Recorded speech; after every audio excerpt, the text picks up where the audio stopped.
matin, c'est le voyage d'Élie avec Élisée de Gilgal à l'enlèvement. Le voyage d'Élie avec Élisée de Gilgal à l'enlèvement. Et donc il s'agit de l'enlèvement de Élie, il ne s'agit pas de l'enlèvement d'Élisée et Élie. C'est un terme de l'appelé de l'Éternel avec le serviteur, qui probablement, sans qu'il le sache, allait un jour devenir le successeur du premier appelé. Et alors, nous nous disons tous ensemble, qui sait, peut-être ça sera toi. Alors soyez attentifs pour comprendre comment est-ce que ça s'est passé le jour où l'Éternel des armées avait décidé, c'est lui qui décide, d'honorer son serviteur. Élie n'est pas mort comme tout le monde. Élie a été enlevé. Et donc ils sont partis de Gilgal. Ils sont allés vers Bethel. Ils sont allés vers Jéricho. Et la 4e ville, c'est moi qui l'appelle ville, c'est une rivière, c'est le Jourdain. Pourquoi j'ai appelé cela ville, endroit, lieu? Simplement parce que dans ces 4 endroits, les enfants d'Israël ont vécu des choses extraordinaires. Vous avez traversé le désert. Maintenant, je vous introduis dans la première partie de la terre promise. Même quand vous étiez en Égypte, je ne vous ai pas pardonné. Je ne vous ai pas abandonné. Même quand vous étiez dans le désert, je ne vous ai pas abandonné. J'ai été avec vous en Égypte. J'ai vu comment vous souffliez. J'ai été avec vous dans le désert. Je vous ai nourri dans le désert. Je vous ai donné à boire dans le désert. Mais mon objectif, ce n'était pas que vous puissiez rester dans le désert. Moi, l'Éternel, ce n'est pas moi qui parle de l'Éternel. Maintenant, effacez celui que vous voyez, écoutez celui qui vous parle. Moi, l'Éternel, je ne vous ai pas abandonné dans le désert, j'étais avec vous. Je voudrais dire que même dans le désert, l'Éternel est là. À des moments, tu te poses la question, est-ce que Dieu est encore avec moi ou il n'est pas là? Est-ce qu'en ce moment ici, est-ce que Dieu me voit ou il ne me voit pas? Je voudrais vous dire une chose, même dans vos souffrances, Dieu vous voyait. Même dans vos souffrances, quand vous étiez en train de parler dans votre cœur, Dieu vous entendait. Même dans vos souffrances, pendant les moments les plus difficiles, Dieu ne vous a pas abandonné. Mais vous allez voir, ce que Dieu fait quand les personnes se trouvent dans les difficultés. Il dit, reste ici. Dieu m'envoie à Bethel. Élisée regarde Élie et dit, pourquoi tu veux me laisser? Il est éternel et vivant, ton âme est vivante, je ne te quitterai, je ne te quitterai. Et il a dit, je te quitterai. Vous avez entendu quoi dans la lecture? Je ne te quitterai pas, ou je ne te quitterai point. Je reste avec toi. Mais il ne dit pas au maître pourquoi il reste avec lui. Et le maître ne lui dit pas pourquoi il voudrait qu'il reste là. Amen. Amen. Le maître ne lui dit même pas où est-ce qu'il s'en va. Et là, il y avait le fils des prophètes qui s'avance et vient vers Élisée. Il dit, Élisée, ton maître il sera enlevé aujourd'hui. Vous savez, c'est que Élisée a dit à ses fils des prophètes. Je ne sais pas si vous m'entendez. Élisée, à côté d'un prophète, il était lui aussi fils des prophètes. Est-ce que vous avez compris? Mais il y avait d'autres fils des prophètes qui existent, mais différents d'Élisée. Ils lui disent, oh, Élisée, fais attention. C'est-à-dire, il va t'abandonner. Fais attention. Élie n'avait pas la détermination d'abandonner. Mais il était en train de donner un enseignement à Élisée. Amen. Et Élisée avait capté cet enseignement. Parce qu'Élisée savait très bien que le maître va partir. C'est ainsi que quand les fils de prophètes, il en existe dans toutes les églises. Les fils de prophètes qui sont dans les églises pensent tout connaître et estiment que ceux qui se promènent avec celui qui est véritablement prophète, il ne connaît rien. Oh. Est-ce que vous avez compris? Mais quand Élisée répond à Élie, l'Éternel est vivant et ton âme est vivante et je ne te quitterai point. Ça veut dire quoi? Moi je me connaîrai à toi. Moi, je serai persévérant. Dans ce que je fais pour le Seigneur, je dois être persévérant. Je te suivrai comme tu es parti partout, moi aussi j'irai partout. Il avait dit la première fois, il répète la même chose. Il dit l'Éternel est vivant et ton âme est vivante. Je t'abandonnerai, je te laisserai, point. Je te quitterai, point. Tu peux dire ça à Jésus? Bien-aimé dans le Seigneur, est-ce que tu peux répéter ça à Jésus, même quand tu te retrouves malade, tu ne comprends pas d'où vient la maladie, même quand tu, à un moment quelconque, tu as toujours réussi, mais cette fois-là tu échoues. Est-ce que tu peux dire à l'Éternel, comme j'avais réussi avant, je resterai et je compte sur toi, je sais que je vais encore réussir. Il va le dire à celui qui est à côté de toi. Et celui qui est à côté de toi, il se sentira poussé par l'Éternel de te dire, attention, voilà ce que le Seigneur dit pour que tu puisses faire. Et si on te le dit, et que tu crois, sache que notre Père, il nous parle tantôt d'une façon, tantôt d'une autre. Alors rentre auprès du Seigneur pour vérifier s'il te l'a aussi dit. Parce qu'Élisée était déjà au courant de ce que répétaient à chaque fois les enfants de Dieu. Élie voulait passer avant d'arriver à Jourdain, il est passé par là et il est arrivé à Jourdain. À Jourdain, il lui a plus dit, Dieu m'envoie vers un autre lieu. Il a tout simplement déroulé sa veste, son manteau. La Bible déclare qu'il a regardé l'eau qui était au-devant de lui. Le Jourdain a toujours été comme un obstacle pour les enfants de l'Éternel. Sache que dans ta vie, tout ne sera pas que joie et joie. Amen. Sache que dans la vie, le malheur peut venir vers toi. Mais ne t'en fais pas. Dieu te fera sortir de ce malheur parce qu'il ne t'abandonnera jamais comme il ne t'avait pas abandonné dans le désert. Est-ce que tu m'as entendu Élisée demander à Élie, mais là, on va encore où? Regardez devant nous, il y a une rivière que nous ne pouvons pas traverser. Élie avait l'expérience de cette rivière. Élie savait que cette rivière, un jour, elle a fui Josué avec les enfants d'Israël. Juste par les pieds. Les anciens, avec l'arche de l'Éternel, ils ont posé leurs pieds dans la rivière Jourdain. Si vous n'avez pas encore entendu ça, vous voulez que je fasse un séminaire là-dessus. Dès que les vieillards, disons les anciens de l'église de Josué de cette époque-là, ont placé leurs pieds dans le Jourdain, la Bible déclare exactement comme la mer Rouge avait fui. Comment est-ce qu'il va lui prendre la veste? Il a dit, non, c'est pas à moi que Dieu a dit, que tout lieu qu'on foulera la plante de ton pied, je te le donne en possession.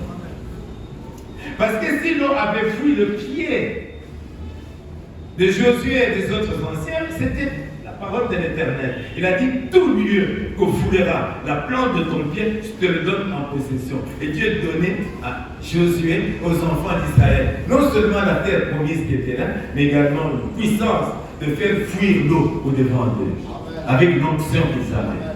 Vous voulez faire fuir l'eau, c'est-à-dire vous voulez faire fuir l'obstacle au devant de ta vie et l'onction de ta vie. Il prend son manteau, frappe sur l'eau et l'eau s'ouvre en deux. Les deux, ils traversent. C'est à l'eau. Qui pouvait importuner Élie sur la terre? Je vais en arriver là. Tout le monde avait peur d'Élie à cause de ce qu'il avait fait, c'est que Dieu lui avait donné un pouvoir quelconque. Un pouvoir même sur les rois, un pouvoir sur les présidents dans l'esprit. C'est aujourd'hui que les enfants de Dieu, ceux qui en fait sont pasteurs, et peut-être des bishops, ils ont beaucoup de noms. Apôtres, je ne sais pas encore, qui vont aller s'agenouiller devant les gens pour qu'on puisse leur donner un peu d'argent. Et ils se mettent à s'insulter entre eux. Abandonne les pasteurs, ce sont des voleurs. Ce sont d'autant plus ceux qui sont élevés en hiérarchie. C'est pas parce que toi tu as une robe blanche et que l'autre a un costume. Mais qui t'a dit que Dieu ne peut t'entendre que toi, il ne peut pas entendre celui qui n'a pas la robe blanche? Amen. Nous nous agenouillons devant la même personne. Et nous avons tous prié à son image. Donc il t'entend, il m'entend moi aussi. Il n'a pas dit petit, Oladigato, Zomerlo. Il a regardé les enfants. En cet enfant ici, il y a quelque chose. Et je lui demande, de quoi a-t-il besoin? L'enfant dit, donne-moi la double onction. Ça dit, donne-moi le pouvoir qui peut faire que si des gens ne veulent pas comprendre, je ferme les yeux. Il dit, ce que tu demandes est une chose difficile. Alors il lui donne une condition. Si tu me vois au moment où je serai enlevé. C'est la première fois qu'Élie dit à Élisée qu'il sera enlevé. Ne t'en fais pas. Celui qui est avec toi, il a peut-être un secret dans son cœur. Il dit, tiens, c'est lui ou c'est lui, celui-là. Et puis le Saint-Esprit lui dit, ça sera celui qui te verra quand tu seras enlevé. Et il lui dit,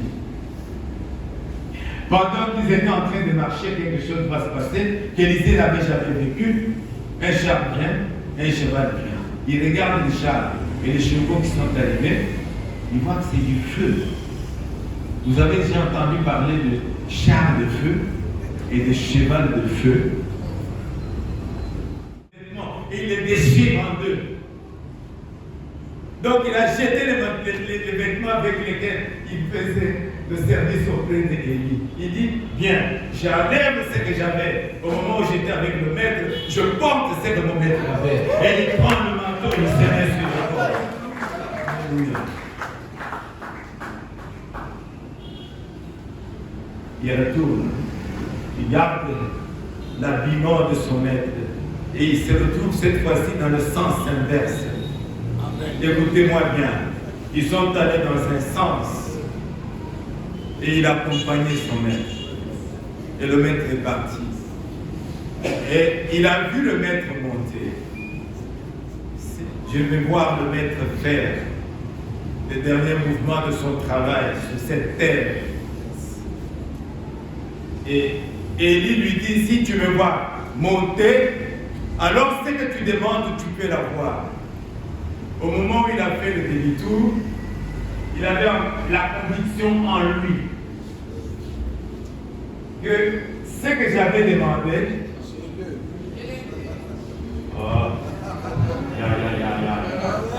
est-ce que quelqu'un m'entend très bien? J'ai dit à quelqu'un, le jour où tu verras ce que ton maître t'a dit, qu'il puisse s'accomplir dans ta vie, sache que tu auras ce que tu avais demandé. Il avait la conviction de demander une double fonction. Donc j'ai la double onction. J'ai le pouvoir de donner l'ordre à l'eau de foutre le temps, l'eau foutra le temps. J'ai le pouvoir de faire les miracles au travers de l'Éternel avec ce que mon maître a placé en moi par le Père qui est dans le ciel. Il prend le manteau. Je ne vous ai pas dit une chose, je vais vous la dire. Au moment de la séparation, non seulement il a déchiré les habits, mais il a lancé un cri.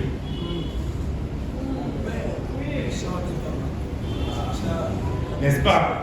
Il a lancé un cri, il dit, mon père, mon père.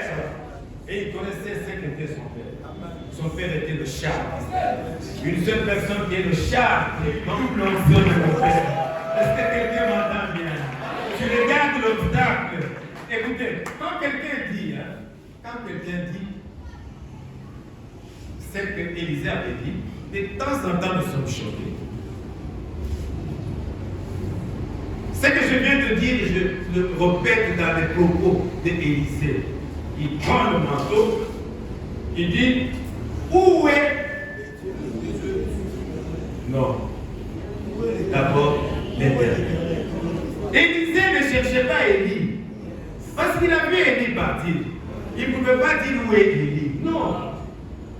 Lui, il avait besoin de l'Éternel. Il dit, où est l'Éternel? Mais pour ne pas faire... Est-ce que quelqu'un m'entend très bien? Ne suis pas le Dieu de n'importe qui.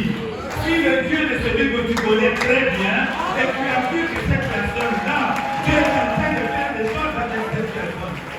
Ce n'est pas parce qu'on appelle pasteur que tu dois aller courir pour chercher son Dieu. Ce n'est pas ton Dieu. Ton Dieu, c'est le Dieu de celui qui t'a donné un enseignement. Et celui qui t'a aidé à être tout proche de l'Éternel.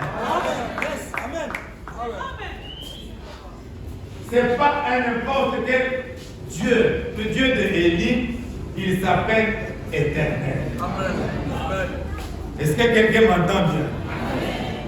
Il dit à Moïse, je ne me suis pas montré à Abraham comme éternel, mais je me suis montré à Abraham comme un Dieu puissant. Mais à toi, je te montre que je suis éternel. j'étais, aujourd'hui, j'y suis, et à l'éternité, je serai là. Sache-le, les enfants de la colonne puissent savoir que le Dieu que vous avez choisi, il s'appelle éternel. Il ne t'abandonnera jamais. Il a commencé avec toi, il marchera avec toi, et il ira avec toi jusqu'à l'éternité. Vous avez les enfants de tes enfants, les enfants des enfants, les enfants de tes enfants.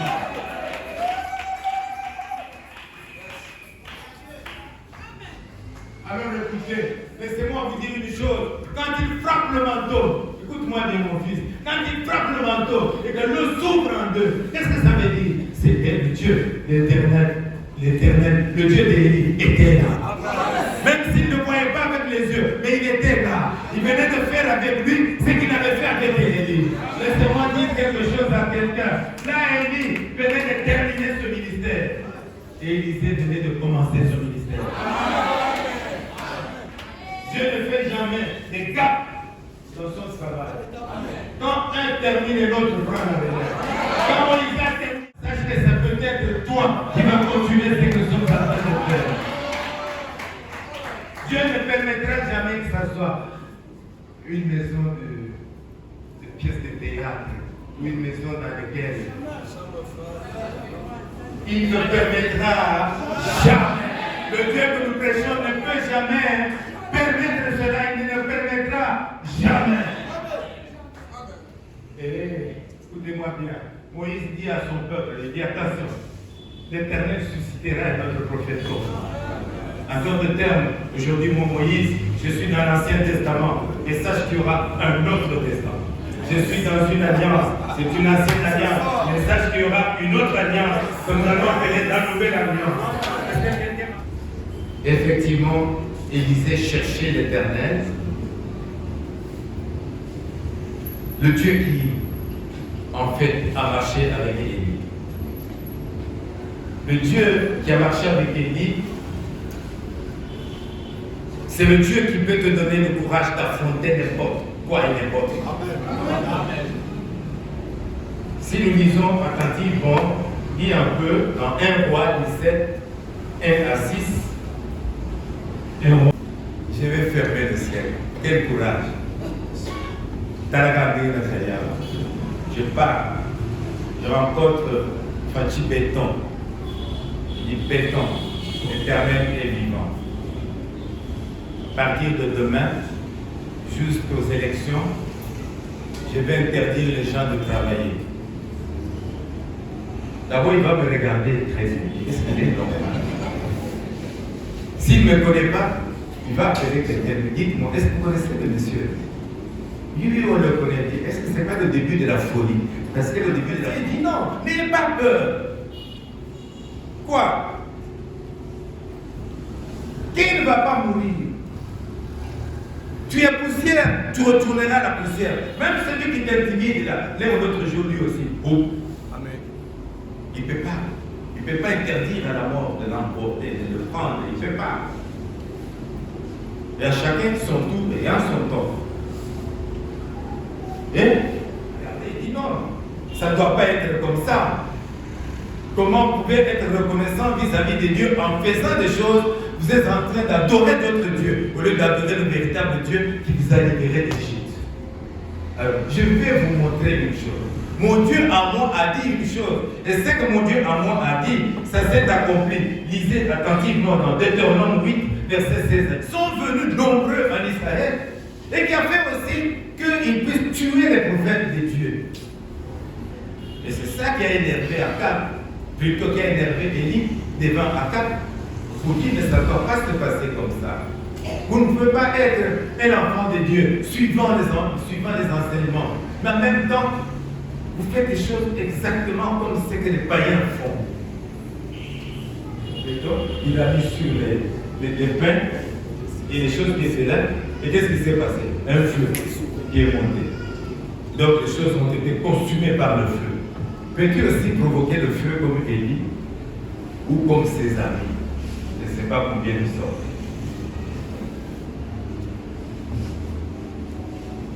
Et alors, continue un peu. Fâché, et il fermera le ciel. c'est comme ça qu'il va sortir de sa bouche. Ne sortez pas n'importe quoi si tu n'as pas entendu Dieu dire.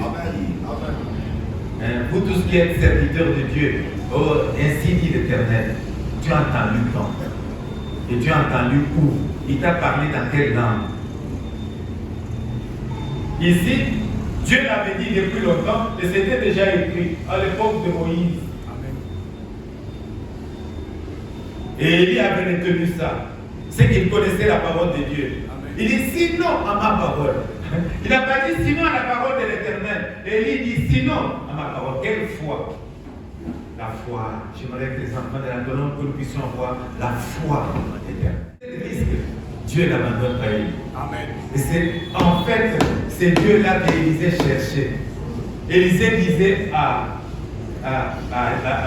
l'Éternel, il dit Seigneur, tu vois comment tu as marché avec Élie. Même quand il a pris de très grands risques, tu ne l'as pas abandonné. Quand il a parlé au roi, tu savais déjà ce que le roi pouvait lui faire. C'est toi que je veux. Parce que je sais que je prendrai le même risque que mon père. Et c'est Dieu qui lui dit, écoute, je vais te cacher quelque part. Il n'a pas dit, je vais t'envoyer chez le roi X, Y, pour qu'il puisse te protéger. Il n'a pas dit que je vais t'envoyer dans une caverne quelque part. Il dit, non, va auprès de torrents de tu vas boire l'eau qui sort de la rivière torrent de Kéris. Mais moi, je vais commencer à envoyer des corbeaux régulièrement. Ils vont t'emmener du pain et de la viande. J'ouvre une parenthèse. Nos églises ont besoin des corbeaux. Ils peuvent donner aux enfants de Dieu du pain et en même temps de la viande. Vous ne pouvez pas être dans 4-5 costumes alors que moi, comme pasteur, je n'ai qu'un seul costume et une chemise déchirée. À Lubumbashi, on avait l'impression de voir que plusieurs personnes, à cause du froid, avaient toujours des vestes. Mais la raison, ce n'était pas tout simplement la veste parce qu'il faisait froid. Ceux qui ont grandi à Lubumbashi, peut-être ils connaissent ce que je suis en train de dire. La chemise qui était en dessous de la veste était déchirée. Quand le Père tu es Dieu, la Bible déclare que tu es caché avec Christ en Dieu. Moi, je suis caché. Et je le répète tout le temps, je dis attention, tu es sorcier, tu es ici, ou tu es dans ma famille, tu es dans la famille de ma femme, tu es dans la famille de mes enfants, tu es dans la famille de mes frères spirituels et consorts. Écoute bien, le jour où tu me rêves, il faut que tu regrettes. S'il te plaît, quitte tout simplement. Mais si tu ne peux pas quitter l'église, continue à faire la sorcellerie, même dans les milieux de famille. Si tu le fais, c'est ton problème. Parce que ce que tu fais est un péché. Et la Bible déclare que le salaire du péché, c'est...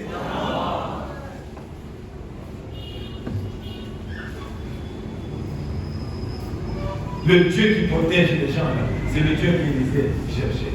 Et si vous regardez bien la vie d'Élisée, jusqu'à la fin, jusqu'au jour où il est mort d'une mort naturelle, il n'a pas été touché par Dieu. Pourquoi? Parce qu'il est resté dans la sanctification. Il a travaillé avec la double onction que le Seigneur lui avait donnée. Laissez-moi vous dire une chose.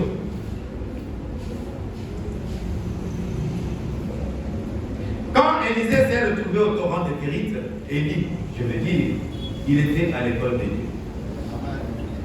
Tu ne peux pas servir Dieu sans apprendre de Dieu. Toi, tu fuis même les simples affermissements que l'on fait demander. Tu as toujours une justification. Un justificatif. Pourquoi tu n'es pas allé à l'église? Je suis malade. Mais alors, va à l'hôpital. Parce que tu as une première priorité, l'église pour que l'on prie pour toi. C'est ce que tu lui demanderas. La Bible dit, fais de l'Éternel tes délices, il te donnera ce que ton cœur désire. Non seulement qu'il apprenait à dépendre de Dieu, mais il apprenait aussi à faire confiance en Dieu, jour après jour. Tu ne peux pas dire, Dieu, hier tu as fait, mais aujourd'hui, pourquoi tu ne fais pas? Lui, il sait pourquoi il n'a pas fait aujourd'hui. Laissez-le tranquille. Peut-être qu'il veut faire ce qu'il avait fait hier, 3 fois, 4 fois, après 2 ou 3 jours. Il sait que s'il le fait aujourd'hui, il t'a donné de l'argent, et s'il te le donne encore, tu as envie, tu veux venir ici. Il a déjà vu quelqu'un dans le bus qui est en train de voler ton argent. Il apprenait à faire confiance à l'Éternel, il apprenait aussi à s'appuyer sur l'Éternel, afin d'amener la nation à ne compter que sur Dieu, qui est le Dieu d'Israël. Au moment où les membres de ta famille vont se rendre compte que toi, dans ta vie, tu ne comptes pas sur bébé. Oui, bébé.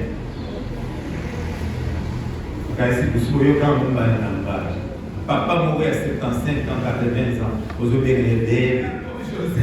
Joseph, il a eu son puits. Vous connaissez le puits de Joseph? Ce n'était pas pour puiser de l'eau. Ce n'est pas le puits de Jacob. J'ai dit le puits de Joseph. Non seulement ça s'est arrêté là, il y a eu encore un autre truc semblable au désert. Il y a eu lui aussi son Potiphar. Vous avez entendu parler de Potiphar? Est-ce que c'était Potiphar ou bien la femme de Potiphar? Non, la femme elle n'a fait qu'accuser. Celui qui l'a mis en prison, c'est Potiphar. A possédé ma femme. Écoutez, Bakoki pour posséder au Makam, il a eu son île de Patmos. Et il a perdu les yeux, on lui a creusé les yeux. Mais vous savez ce qu'il est devenu après? Tout ce que les gens disent, ah j'ai eu la révélation, ah j'ai eu Apocalypse, c'est Jean. L'un a eu une élévation, allez, je peux dire physique, mais elle est aussi spirituelle. Là, je parle de Joseph. Mais l'autre a eu une élévation spirituelle qui peut être comparée à Jean aujourd'hui.